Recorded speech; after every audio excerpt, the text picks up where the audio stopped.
Most welcome again sir by online learning classes. मैं आपका अपना अखंड सर आप लोगों के लेकर आया हूं सबसे इंटरेस्टिंग पार्ट, सबसे तड़कता भड़कता धड़कता पार्ट। बच्चों के लिए इससे इंटरेस्टिंग पार्ट तो संसार में कोई हो ही नहीं सकता। क्लास 8 हिंदी लेसन 10 कामचोर। आप लोग सोच रहे होंगे सर जी ऐसा काहे बोल रहे हैं कि बच्चों के लिए इससे इंटरेस्टिंग पार्ट कोई हो ही नहीं सकता। तो भैया मेरे चलो शुरू करते बताते हैं हम ऐसा क्यों बोल रहे हैं। इस पाठ के लेखक है इस्मत चुगताई। लेखक पाठ तो काफी बड़ा है, ठीक है ना, लेकिन हम समझेंगे शॉर्टकट में। घर में बच्चे हैं, मोटे मोटे हो गए हैं, काम नहीं करते। बहुत सारे बच्चे घर में बहुत ही बच्चे हैं और नौकर भी हैं। तो फिर घर के मुखिया ने एक हुक्म जारी किया कि जो काम नहीं करेगा उसे रात का खाना नहीं मिलेगा। अब नौकरों की कर देते हैं छुट्टी। अब सारे बच्चों के कान का जू रेंग गया कि साला मतलब काम नहीं करेंगे तो खाने को नहीं मिलेगा। लेकिन ना डिसीजन एक पल में नहीं हुआ। घर में काफी बहस होने के बाद हुआ कि भैया बच्चे मोटे मोटे हो गए हैं, हिलकर पानी तक नहीं पीते हैं, नौकरों की छुट्टी कर दी जाए ताकि ये कामचोर बच्चे कुछ काम करने लगे, हिलने डुलने लगे, ठीक है। तो इसी क्रम में आता है बच्चों को कहा गया कि तुम सिवाय उद्यम मचाने के कुछ नहीं करते हो, तुम लोग दिन भर सिर्फ बदमाशी करते रहते हो।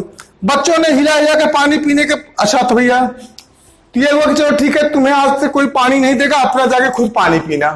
तो बस बच्चे पहुंच गए मटके के पास, हिला हिला के मटकों को ऐसी तैसी कर दिए। क्या किए, पानी पीने के प्रयास में मटके सुराहियां इधर उधर लग गई। बच्चों ने अपने लिए काम पूछा तो लोगों को बताया गया कि आप दरी साफ करो, दूसरा आंगन का कूड़ा हटाओ, पेड़ में पानी दो। बच्चे काम में जुट गए। क्या क्या काम मिला बच्चों को, फर्श दरी के चारों कोनों से पकड़ के झटकना शुरू किया। सब बच्चों ने चारे किनारे किनारे पकड़ करके नतीजा पूरा घर हाँ धूल से भर गए, सबको खांसी आने लगी। अच्छा खांसते खांसते सब बेदम हो गए, किसी के अंदर दम नहीं बचा। अब जब झाड़ू लगाने का फैसला किया गया तब नई समस्या आ गई। पूछो क्या है समस्या? ये आई कि झाड़ू एक थी, लगाने वाले 50 थे। क्या हुआ होगा, सबको झाड़ू चाहिए, सबके हाथ में एक एक कैनी आई। आप लोग झाड़ू देख रहे हैं, देखिए मेरे पास झाड़ू हो तो आपको दिखाते हैं। आई एम सॉरी नहीं है, यहाँ रहता था अक्सर लेकिन अभी नहीं है। तो उसकी एक एक आप लोग सीकी वाली झाड़ू देख रहे हैं ना, उसका एक एक सीका उड़ गया, ठीक है, सफाई करने के चक्कर में।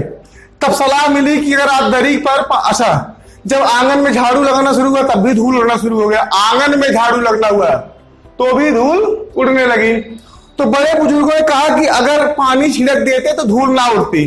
बच्चों ने दूसरा हाथ ले लिया, तुरंत दरी पे पानी छिड़क दिया। और पानी जब छिड़का तो कितना छिड़का, कीचड़ हो गया। क्या हो गया, कीचड़ हो गया पूरे घर भर में, दरी भर में। तो जब पानी छिड़का गया धूल गई लेकिन कीचड़ भर गया। अब निश्चय किया गया कि पेड़ों को पानी दिया जाए। अतः सभी बर्तन के लिए टूट पड़े। कोई जिसके हाथ में कटोरा लगा, किसी के हाथ में मटका लगा, किसी के हाथ में बाल्टी लगी, किसी के हाथ में गिलास लगा, कोई थलिए लेके दौड़ गया, कोई कटोरिये लेके दौड़ गया। भाई धमकी मिली थी ना कि जो काम नहीं करेगा उसको रात का खाना नहीं मिले, क्योंकि नौकरों की छुट्टी होने वाली है। बस फिर क्या था, सब लोग नलके में टूट पड़े, खूब धक्का मुक्की। अब क्या हुआ, धक्का मुक्की का अंजाम ये सारे बच्चे खुद ही कीचड़ से लथपथ हो गए। अब सुनिए आगे कहानी। सारे बच्चे खुद ही कीचड़ से लथपथ हो गए। वो क्या जो है अपना काम करते, इतना काम तो बच्चों ने किया। जब बच्चे समझ गए कि सफाई और पेड़ों को पानी देने का काम उनके बस का नहीं है तो उन्होंने कहा चलो कुछ और काम खत्म कर लेते हैं। तो अब बचे थे 3 काम। मुर्गियों को दरबे में ले जाना, भेड़ों को हाँक कर उनकी जगह पहुंचाना और चारा देना, दाना देना, और भैंसों को लगाना। अब तीनों काम शुरू हुआ। सारे बच्चे हाथ में डंडा लाठी छोटा मोटा जो भी आया छोटा मोटा लेकर दौड़ पड़े। अब मुर्गियों ने भी उसी समय रेस शुरू कर दिया। मानो कि मुर्गियों ने पहले से प्रतिज्ञा कर रखी है कि अगर ये बच्चे हमको दरबे में ले जाना चाहेंगे तो हम तो दरबे में किसी भी कीमत पर नहीं जाने वाले।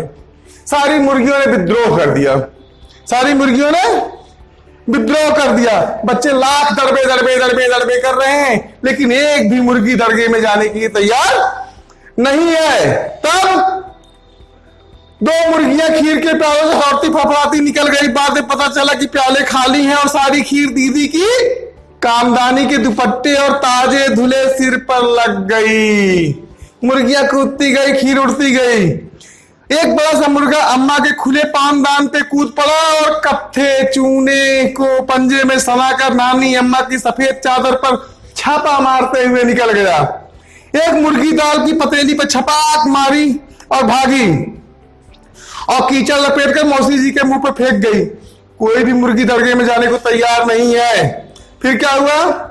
फिर किसी को सूझा कि जो भेड़ें आई हुई है, मुर्गी वाला भी काम नहीं कर पाए ये लोग। मुर्गियां क्या कर दी? दीदी का दुपट्टा खराब कर दी, सर खराब कर दी, दादी की साड़ी खराब कर दी, सारी खीर पतीली सी गायब होकर के कपड़ों पे जाके मिल रही है। मुर्गी जो है, एक मुर्गा पानदान पे कूद गया और दादी का सारा पानदान खानदान भर में दौड़ने लगा। ठीक है, अभी नंबर आया भेड़ों का। चलो भाई भेड़े ही हाँक लेते हैं। किसी को सूझी कि जो भेड़ें आई हुई हैं उन्हें दाना खिला दिया जाए। दिन भर की भूखी भेड़ें दाने सूप पर झपट पड़ी। वे तख्तों पर चढ़ गई। तख्तों पर क्या था? तख्तों पर बानी दीदी का दुपट्टा फैला हुआ था। भेड़ों ने साफ गड़बड़ कर दिया। क्या किया? पूरे घर में धूम धड़ाका मच गया। भेड़े भी दौड़, अरे इतने बच्चे चिल्ला के जब पीछे पीछे दौड़ेंगे तो अच्छी अच्छी फौजें हिल जाएं, तो उसकी क्या औकात थी? हज्जन माँ का एक पलंग पर दुपट्टे में मुंह ढककर सो रही थी आराम से। तब तक कोई भेड़ उनके भी ऊपर चढ़ गई। अब मारो मारो मारो चिल्लाने लगी है? इसके बाद भेड़े क्या की? तरकारी वाली की टोकरी पर टूट पड़ी। घर में तरकारी देने आते हैं ना लोग, उनकी तरकारी वाली पे टूट पड़ी। वो भी अपना तैयार हो गई युद्ध करने के लिए भेड़ों से। लाठी डंडा लेकर मानो कि बस आओ मेरी तरकारी छू के दिखाओ। लाइक धमाधम, लाइक धमाधम, लाइक धमाधम। लेकिन आपको पता है भेड़ को चोट नहीं लगती। क्यों?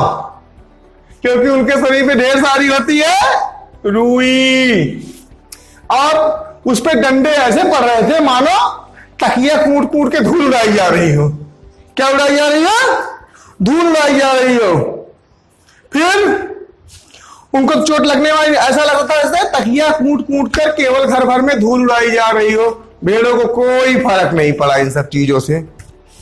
अब भैंस के दूध निकालने का काम पूरा करने का सोचा गया।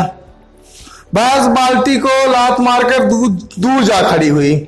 जब भैंस के अगले पिछले पैरों को बांधने की बात हुई, चलो ठीक है, जो लात मार रही है इसके पैरों को बांध देते हैं, तो उसके एक पिछले पैर को और अगले पैर को बांधने के लिए एक चाचा जी का खटिया था। भैंस की एक टांग को मतलब चाचा जी खटिया में बांध दी गई। जब भैंस को पता चला कि उसका दूध दूहने ये लोग बैठ रहे हैं दोबारा, चूंकि बाल्टी तो चली गई, गोबर में छोटे मोटे बर्तन बचे, अब उसका भी दूध दूहना शुरू करने के लिए तैयार हो गए ये लोग। भैंस ने विद्रोह कर दिया। अब चाचा जी की खटिया लेके भैंस भागना शुरू कर दी। चाचा जी की खटिया लेके भैंसें भागना शुरू कर दी। अब आगे आगे भैंसें, पीछे पीछे चाचा जी की खटिया। बड़ा मजेदार दृश्य था। और चाचा जी चिल्ला रहे थे, छोड़ो छोड़ो, रहने दो, ये करो वो करो।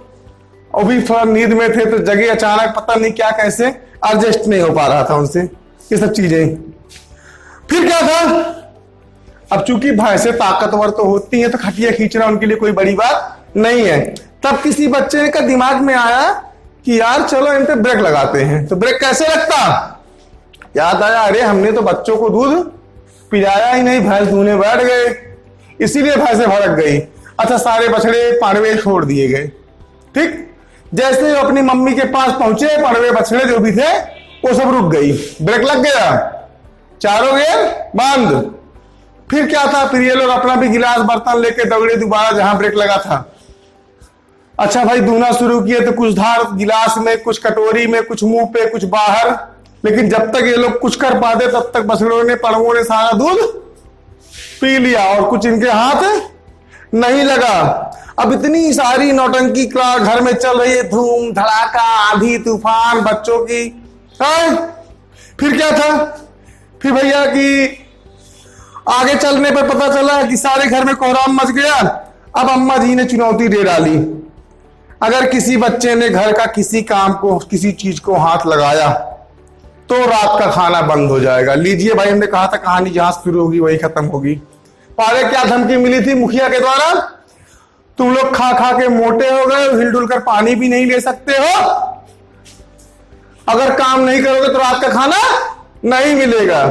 अब दादी जी का फरमान जारी हो गया, अगर किसी बच्चे ने घर के किसी सामान को हाथ लगाया तो हमसे बुरा कोई नहीं होगा। अब तक बच्चे इतने लथपथ हो चुके थे कि घर के नौकरों की छुट्टी तो नहीं की गई थी, घर के नौकर बच्चों को नहलाना शुरू किए। इतने बच्चे थे कि बाहर के नौकरों को भी चवन्नी देकर बुलाना पड़ा। उस समय चवन्नी की बड़ी वैल्यू थी, मतलब घर के नौकरों को निकाले जाने की बात चल रही थी। यहां तो और भी नौकर बुलाने पड़ गए इन लोगों को भरमनई बनाने के लिए, इन लोगों को ढंग से काम करवाने के लिए। अब ठीक है भैया, बच्चों ने भी निर्णय किया कि चलो ठीक है। देखो, दादी ने धमकी भी दी थी कि अगर बच्चों का घर में राज रहेगा तो भैया साफ साफ हमसे सुन लो आप भी, मैं यहां नहीं रहने वाली, मैं तो चली मायके। बस फिर क्या था, इतनी बड़ी धमकी तो मिल ही गई थी, समस्याएं शुरू हो गई। लेकिन दादी की धमकी है तो इतना हल्के में तो ले भी नहीं सकते। फिर फरमान जारी हो, बच्चे कुछ काम नहीं करेंगे, तो बच्चों ने भी साफ साफ कह दिया अब हम हिलकर एक बूंद पानी तक नहीं पिएंगे। मतलब काम चोर बच्चे जब काम करना शुरू किए तो सारी चीजें आउट ऑफ कंट्रोल हो गई। सबसे बड़ी बात यह बेटा कि कोई काम करने से पहले अपनी खुद की क्षमता और कार्यकुशलता की जांच कर लेनी चाहिए। यदि आप ऐसा नहीं करते तो सारा काम आप अपने हाथ से खुद ही बिगाड़ दोगे। ठीक है, आप अपने आप ही सारा काम गुड़ गोबर कर दोगे। क्या कर दोगे?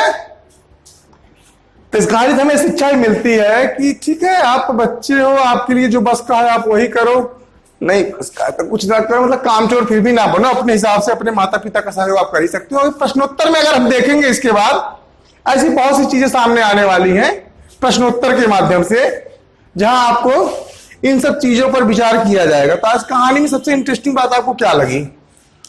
हमारे हिसाब से आपको सबसे इंटरेस्टिंग बात यह लगी होगी कि बच्चे हैं, काम करे तो मुश्किल, ना करे तो मुश्किल। तो मैं आज से बताना चाहूंगा, काम करे तो मुश्किल नहीं, ना करे तो मुश्किल। लेकिन काम तब ना करे तो मुश्किल नहीं, अगर काम उनकी क्षमता के अंतर्गत आता है तो ठीक है करें, अगर काम उनकी क्षमता के अंतर्गत नहीं आता है तो ना करें। अब इतने सारे बच्चे, एक झाड़ू, 50 बच्चे, सब मारपीट शुरू। झाड़ू का क्या हुआ? बिखर गया। 4 भैंसे 50 लगाने वाले कूद पड़े एक साथ, क्योंकि काम नहीं करते तो रात का खाना नहीं मिलता। अब यहां समस्या इस बात है, बच्चों को कामचोर कहा जाए कि ना कहा जाए। पाठ का नाम तो कामचोर रख दिया गया इसमें चुगताई के द्वारा, लेकिन मैं थोड़ा सा कंफ्यूज हूं कि बच्चों को कामचोर कहा जाए अथवा ना कहा जाए। क्यों? काम तो उन्होंने किया, पर समस्या यह है कि काम सब बिगड़ गया। उसकी वजह क्या थी?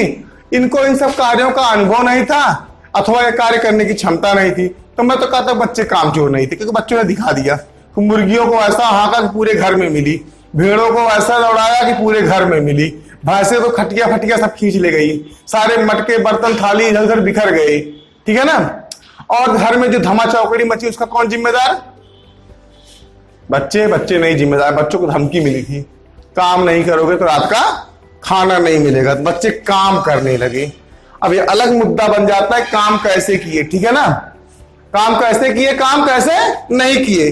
तो इस पाठ में आपको जितना कुछ सीखने को मिल गया है, समझने को मिल गया है, वो मेरे ख्याल से बहुत मतलब जिस तरह से मेरे बस का था मैंने व्याख्या कर दिया कि बच्चे कामचोर नहीं थे। कामचोर पाठ का नाम रखना गलत है। बस ये अलग मुद्दा है कि बच्चे काम करने गए तो सारे के सारे काम बिगड़ गए। ओके, अब सारे कामों का बिगड़ जाना तो काम चोरी कहलाती नहीं, पहली बात तो। ठीक है बच्चों, बाकी चीजें तो आपकी समझ में आ गई हैं। अगर सब कुछ हमारी बात आपकी समझ में आ गई हो तो एक बार जोर से बोल दो भारत माता की जय। और हाँ, कमेंट बॉक्स में लिखना मत भूला करिए भैया प्लीज, कमेंट लिखना मत भूलिए। भारत माता की जय। Keep watching, keep learning. जय हिंद, जय भारत। थैंक्स।